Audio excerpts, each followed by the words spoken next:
We are thrilled to announce that this episode is brought to you by Lagoon Pillow. As women in our 40s who are trying to take care of our health and wellness, we know that good mornings start with optimal sleep, and Lagoon Pillows are made just for that. They're customizable, supportive, and will have you waking up feeling your best. I personally am an otter. Head to lagoonsleep.com, take the sleep quiz, and use code BOOKCLUB for 15% off your next order. Hi, I'm Emily. I'm Ashley. This is Reconsidered Unsolved, where we focus on unsolved cases in the pursuit of justice. You are listening to Season 1, Rachel Hansen. Welcome back. You're listening to Rachel Hansen, Episode 5. Last episode, we talked to you about Gary Bailey. And the episode before, we told you about a night intruder that could have been related to the previous tenants. Today, we are going to talk to you about Gabe. Gabe is one of Rachel's ex-boyfriends. We know from a source that, like many teenagers, they met at a party when Rachel was around 17 years old and started dating. Gabe went to Canyon Valley High School, which is an alternative high school in Gilbert, Arizona. It's described on its website as a school tailored for students seeking kind of a smaller, judgment-free setting. When Gabe and Rachel started dating, she really quickly kind of started to spend a lot of time with their family, and they really liked getting to know her. They would take trips on the lake, and his family even took Rachel to Vegas with them one time on a family trip. Gabe and Rachel were together for about 2 years, but we know that their relationship was fraught with complications and volatility. And this is due to both of them having some troubles in various ways. During one of the trips with Gabe's family that Rachel was invited to attend, there was some problematic behavior that actually had members of Gabe's family concerned about Rachel's overall health and well-being. And Gabe had actually used the word that at times he felt manipulated by some of Rachel's behavior. But Gabe himself also struggled with some issues of his own. And together, the two of them had a pretty volatile up and down relationship. Gabe was mentioned to us by multiple people throughout the course of our investigating this podcast. So as we've spoken to sources, he's come up time and time again as someone that we should be looking into. As we started to look into Gabe, we did see that Gabe and Rachel's relationship was very rocky, that Gabe's relationship with Rachel's parents sounds like maybe it wasn't a very positive relationship ultimately.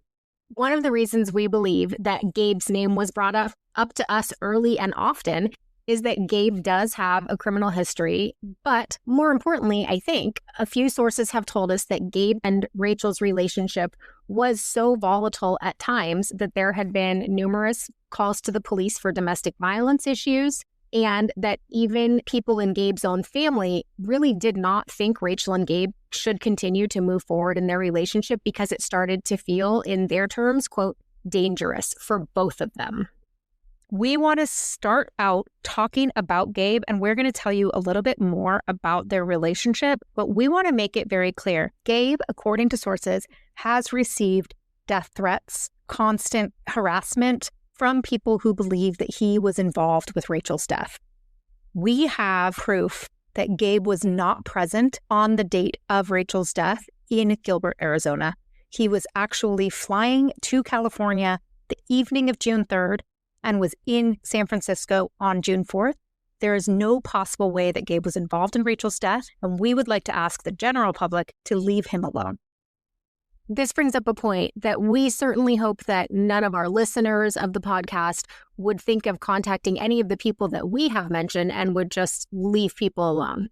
It is actually a huge problem, I think, where people who really don't know a lot about a case but hear a few things weigh in so publicly and so certainly and encourage public perception that may be really harmful to somebody who is or is not involved in the case but has come up in media contexts. I will say this.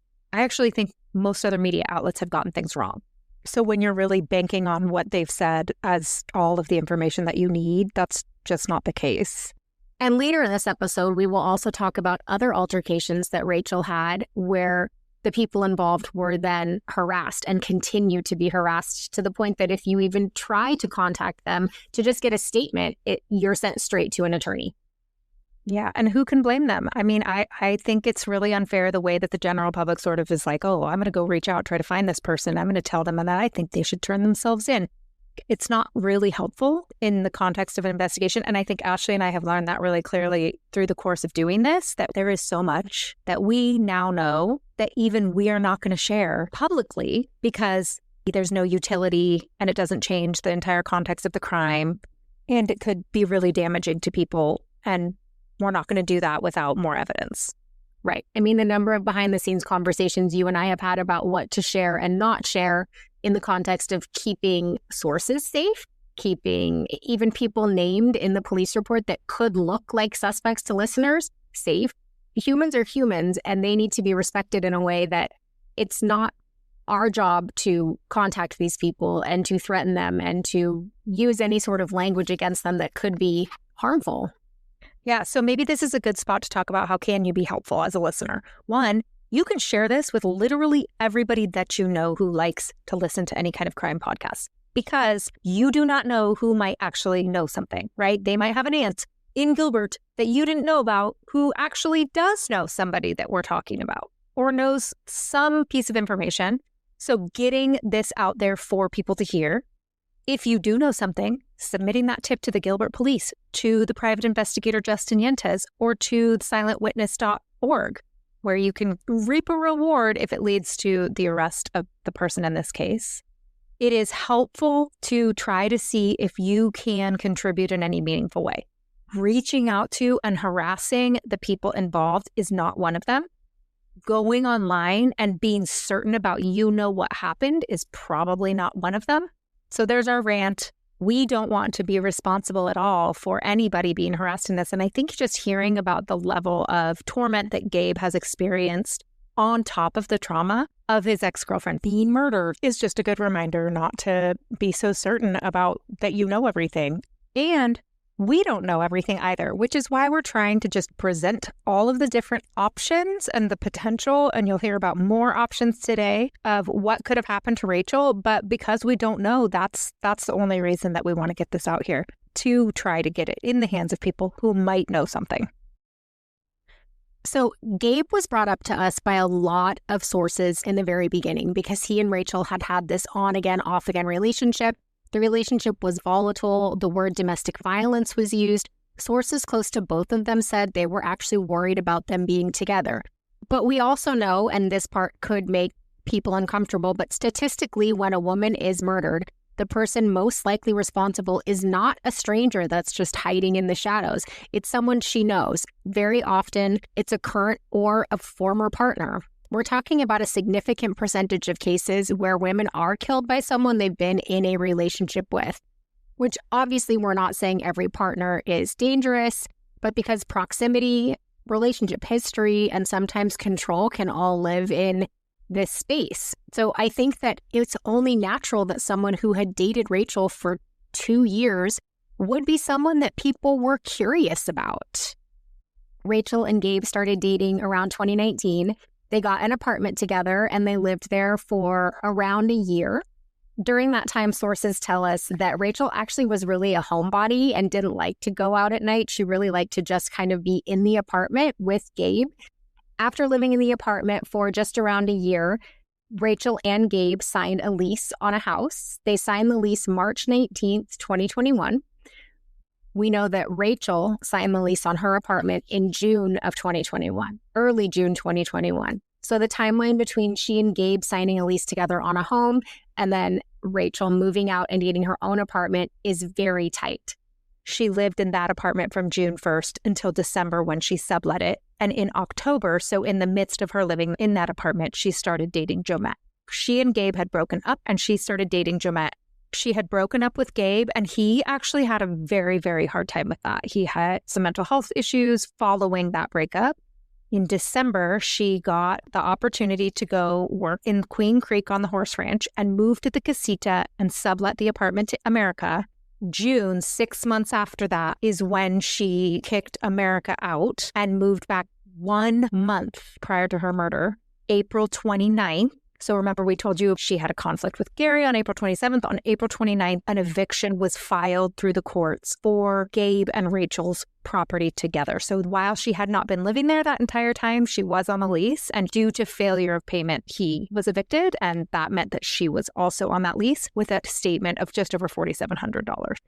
Okay, I know timelines are not super fun to talk about or exciting, but I'm going to just say these things out loud again because I need to. So March 2021, she and Gabe sign a lease. She ends up not moving into that home with him, according to sources, but they had been living in an apartment together. So she's with Gabe in early 2021. They're living together. She then gets her own place, June 2021, at the Santan Village Apartments. October 2021, she starts dating Jomette. December 2021, she moves into the casita.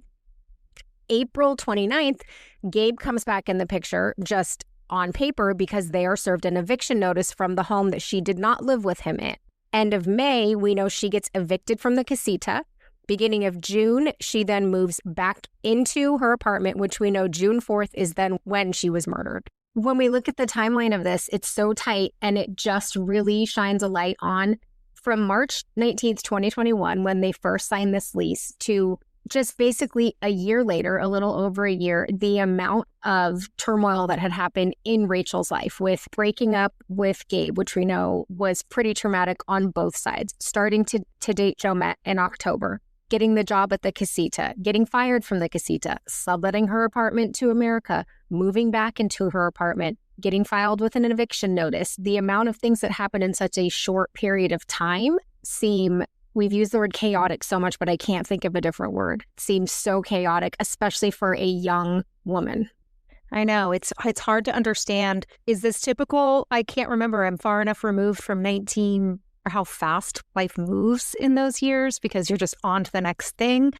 She did have so many things that would have caused, turmoil, like you said, and volatility in her life just in such a short time frame. Well, and the one thing I forgot within that short time frame is got engaged. And broke off her engagement. And broke off the engagement. And again, was only 19, right? So it's like young adults, late stage teenagers. These things happen, but also not with the amount of, I don't want to say like criminals around her, but like not with the amount of police activity. I know it does seem like Rachel had not yet identified how to like kind of pick the right people in her life. And I think people do this a lot, right? You just see kind of the best in everybody and you don't think about the things that they're engaged with can also then reflect on your life in some way. Right. And I also think when you are young, like Rachel was, it's harder to see the big picture and you do get wrapped up in things like young love and poor choices around money and like poor choices potentially in employment and who you're surrounding yourself with because you're kind of just figuring out your next phase of life. And I just know from looking at my own history, I can see questionable characters that at the time I did not view as questionable or dangerous in a way that I now would. Agreed. I think you think you're invincible when you're young. You do. I think we have to return to, from everyone we have talked with, Rachel also was just a very sweet, kind, and caring person. So it's like there were these different sides to her, and it could cause conflict in a way that was unexpected and explosive in ways.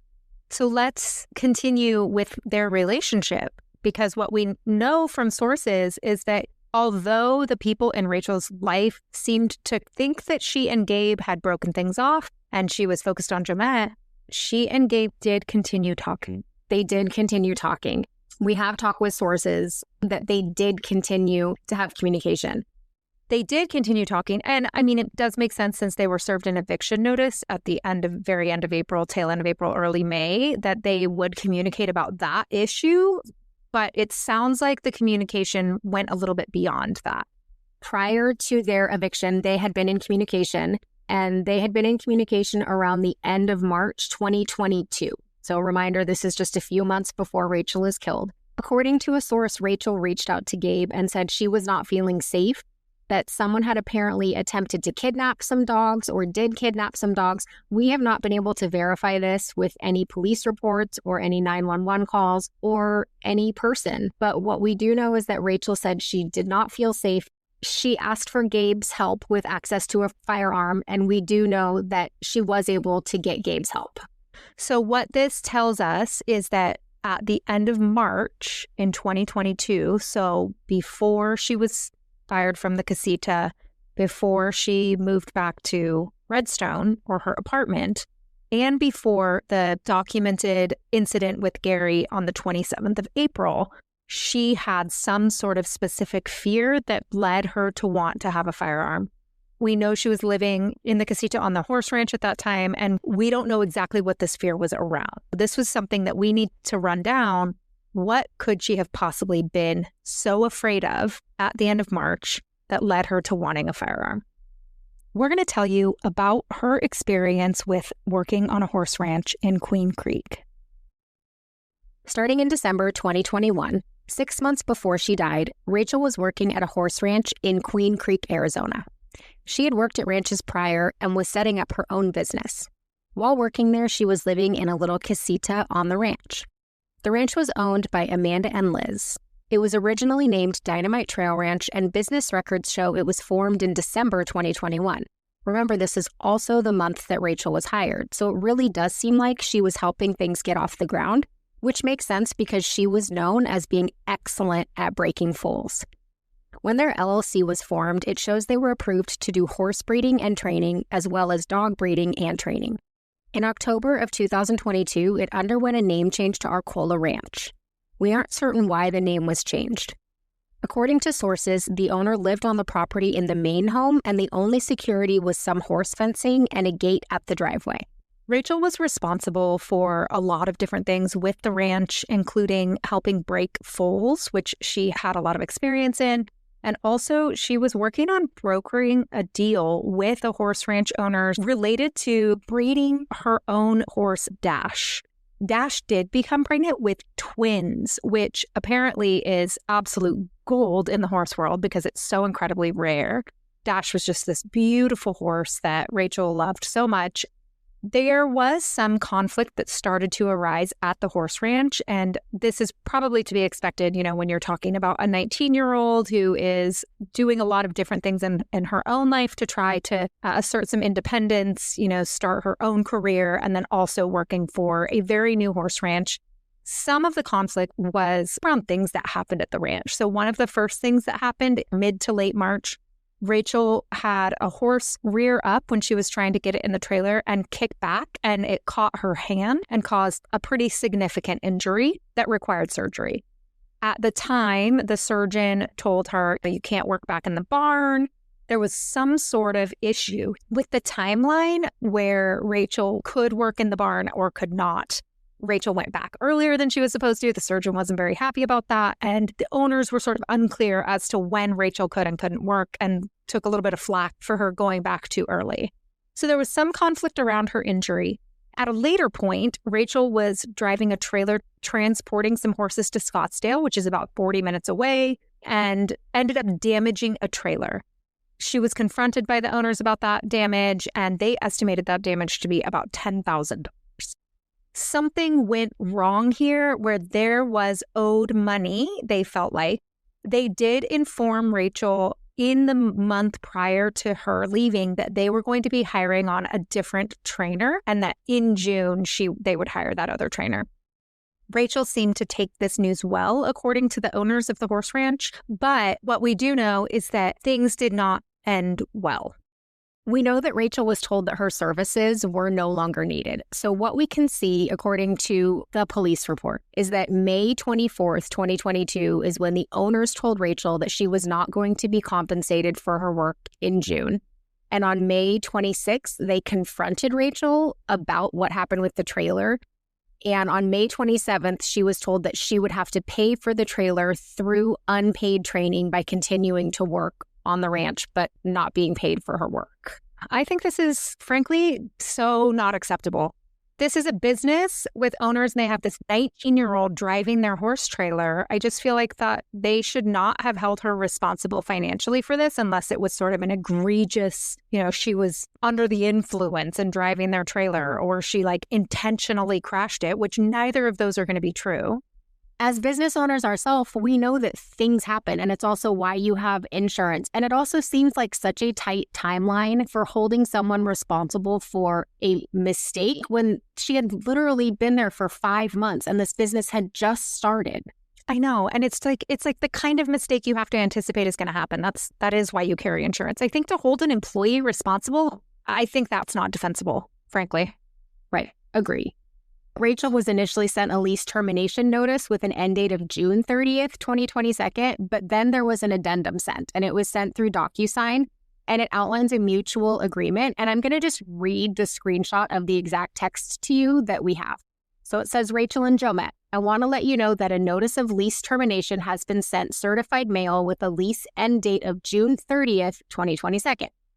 I sent you an addendum via DocuSign for mutual early termination and move out by May 31st, 2022. If you sign the addendum, you would not be required to make the June 1st rent payment so long as you vacate the premises, including the 2 dogs and your horse. Although you are not required to sign the addendum, it is an option to take advantage of vacating early and avoiding paying the June 1st rent. If agreeable, please sign the document. Rachel responds, wait, what? I can't find a place to live in a month. What's going on? Essentially, it seems like she's being incentivized to leave earlier than was originally planned. But now if we look at all of this, Rachel is losing her job. She's losing her housing. She's trying to coordinate moving multiple animals. And now it's on this accelerated timeline. She's out of a job, having to move. So this is when obviously she has to make the choice to terminate her sublet agreement with America and move back into her apartment with a move-in date of June 1st. This is where things get a little more complicated because it does seem like potentially this tight timeline, losing your income, losing your housing, had Rachel spiral into a bit of a mental health crisis. And we can see through police reports that it seems like the owners and other people called 911 after Rachel had texted people about feeling suicidal. Prior to sending these text messages about feeling suicidal, she had had panic attacks the week before this all escalated.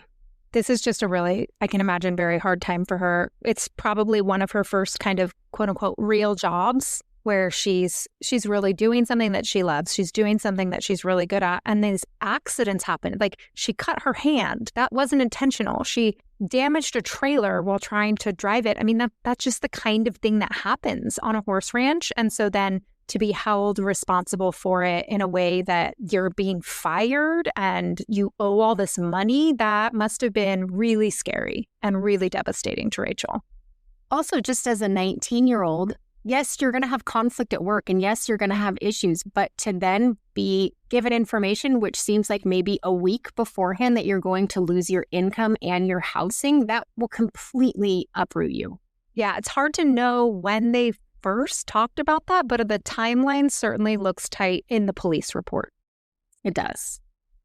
In the last few days of May, while Rachel was trying to work out her mental health, tried to get all of her things out of the casita, we know that her family went on May 29th to start getting everything out of that casita so that she could be out of there before June 1st. Things escalated even further. Rachel had evicted her subletters on a pretty short timeline, and they were moving out on June 1st. And Rachel was starting to move her things back in. We also know by June 1st, her horse Dash had been moved to an undisclosed location by the Queen Creek Ranch owners. They essentially were holding this horse until they received the payment they were owed. There is a little confusion on our part here. I believe this was about the controversy around the deal with the breeding of Dash, not actually about the trailer owed money, but there are both of those things that they claimed they were owed money from Rachel. So I'm unclear exactly which pot of cash we're talking about here. We do know that the owners of the ranch retained an attorney who reached out to Rachel early in those days to file a lawsuit against her for whatever they were owed. Rachel, being sort of desperate, posted on local pages on Facebook that her horse had been stolen and named explicitly the owners of the ranch. We can also see that on Facebook, Rachel started trying to sell horse-related items to raise funds to get Dash back.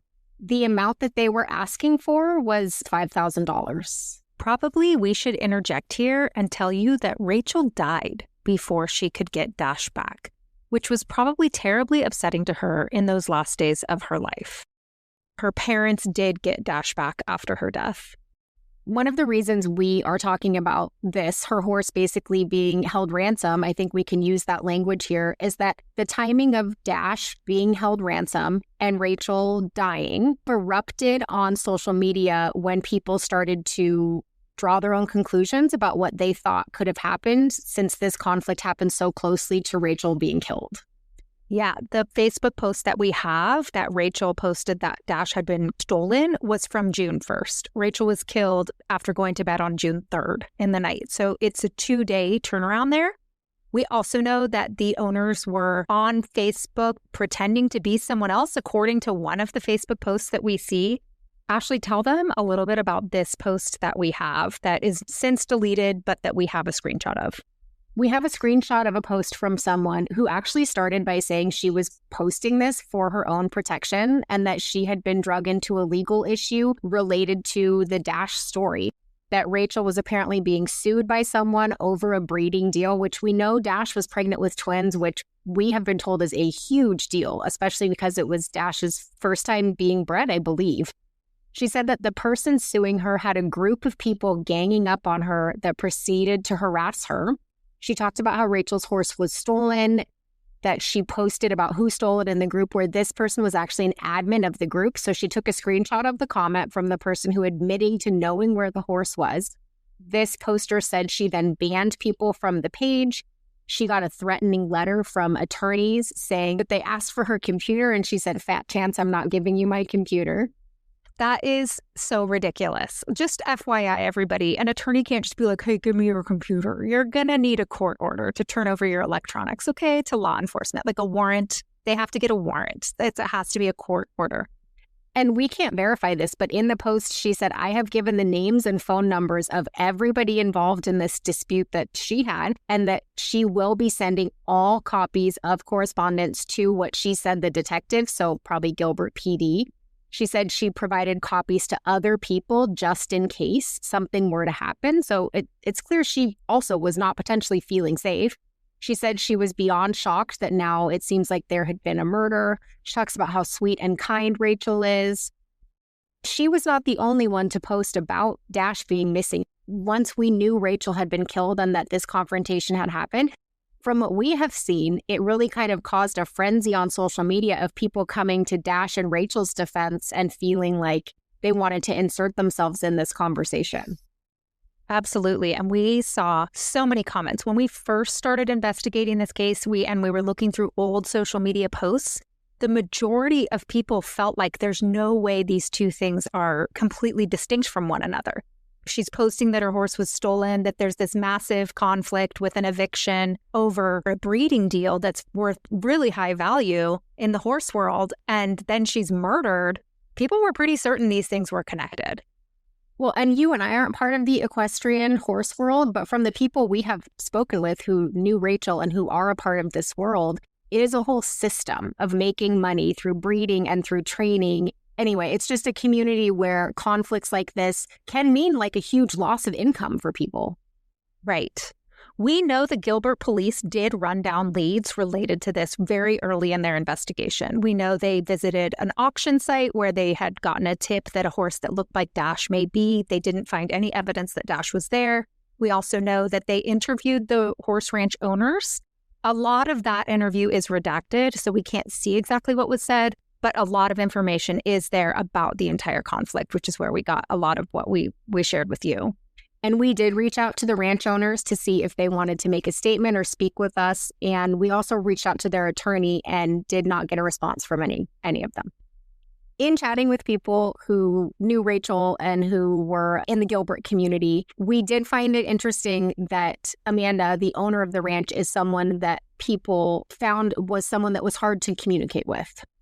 Yeah, I mean, frankly, just looking at this objectively, we have been very good. Ashley, I think about looking at Rachel as a whole person, like knowing that people describe her as sweet and loving, but also that she was sometimes sort of chaotic and very fiery and feisty, and that can rub people the wrong way. And, you know, everybody is a complicated person, Rachel included. But looking at this objectively, I don't like the way that she was treated through this. I'm sure that there's two sides to every story, right? I'm sure that the horse ranch owners have their own story on that. I'm sure that the trailer, what that was super frustrating to them. That's a lot of money to owe. But also, don't hire people then. Do it yourself. I don't like it. I don't either. And just on like a more personal level, I understand them not wanting to talk about the case directly and not wanting to chat with people like us who they don't know. But I also think Rachel was on that casita, living in the casita for 5 months. And some of the information about their personal experience with her, or just knowing more about how that relationship looked before it turned absolutely toxic so quickly, would be fair for people to know. I know. I'm sure they're just self-protecting. Absolutely. And I also think, I questioned early on when we were talking about this, like, do we use the word ransom? That feels like a pretty heavy word. But when you take someone's property and you hold it for money, I'm pretty sure if we looked up the definition, that's ransom. And that just leads me to more questions about what type of a person are you if you, this is actually a word that was used by one of Rachel's friends, that Dash was her. She called it heart horse. You have one horse that's like, that is my horse. Like, that's the one I am the most tied to. And if you knew that about someone and you're willing to hurt them in a way that that's the horse you're going to take and say, I'm not giving it back to you until you give us, in the big picture, $5,000, that's kind of diabolical. Well, I know. I mean, sue her. Fine. If she owes you the money, I get it. Like, if she really does owe the money, I get it. But I don't love that part of it either. I do think as a business owner, we have had employees of ours say, I screwed up. I cost money to the business. Here's what happened. And we said, hey, thanks for telling us. That's part of doing business. Obviously, if it happened over and over again, if she crashed the trailer 7 times, yeah, for sure. Also, maybe after she crashed it one time, you'd be like, we're going to revoke your driving rights on that and have somebody else do the driving because you're not great at driving the trailer. But like one accident, one mistake. Well, it's also why it would be great if someone was able to talk with them and get some perspective, because maybe at the point they decided to hold Dash, they could tell us these are all the different ways that we tried and we couldn't. But it just seems so personal to take someone's animal and make that what you're going to do to get them to pay you. They don't want to talk with us, so we can't ask them those questions. And as you've said, there's 2 sides to every story, and we can only share what we know from sources in the police report. It's really a terrible story. And also, we don't know about any of these people being involved in her death or not, but certainly the horse community is not prepared even now with some of the commentary that we see to completely eliminate this as a possibility. It's just another piece of really, really difficult time that Rachel was going through right before. We have to circle back though, Ashley, because at the beginning of this episode, we talked about Gabe communicating with Rachel and about her being afraid and wanting to have access to a firearm. We aren't completely certain of the exact date that Rachel was asking for help getting access to a firearm, but what we do know is that it's after she injured her finger, but before she was asked to leave the casita in May. We don't know what Rachel could have been afraid of. This could have been after the incident with Gary, where she was feeling afraid about that, or it could have had something to do with her horse, or it could have been something completely unrelated that we really don't know about. We just know it was sometime in the spring, probably April or May of 2022, just in the months before she was killed. We do not know what she was afraid of. We don't think it seemed like she was afraid of the horse ranch owners according to their interview with police, but we can't be sure. Because we don't know really about her life in the casita. We don't know what could have happened on the property, whether it was someone trying to come there, for why she felt like she needed to have a firearm. We have no idea. She was also probably doing other things, although in the police report, the owners note that she was pretty quiet when she lived on the casita. She just stayed home most of the time by herself. Joe Matt would visit her, but that was about it. So again, we aren't exactly sure what Rachel was afraid of, but we do know that for a short period of time, she was working as a cocktail waitress. We also know that when you work in that industry, there can be sketchy people around you. And we don't know if there was someone at work or a customer at work that she just felt unsafe around. One story that a source told us that we really don't have any kind of other way to verify the truth of this story, but we just feel like it's an interesting story and we thought we would share it.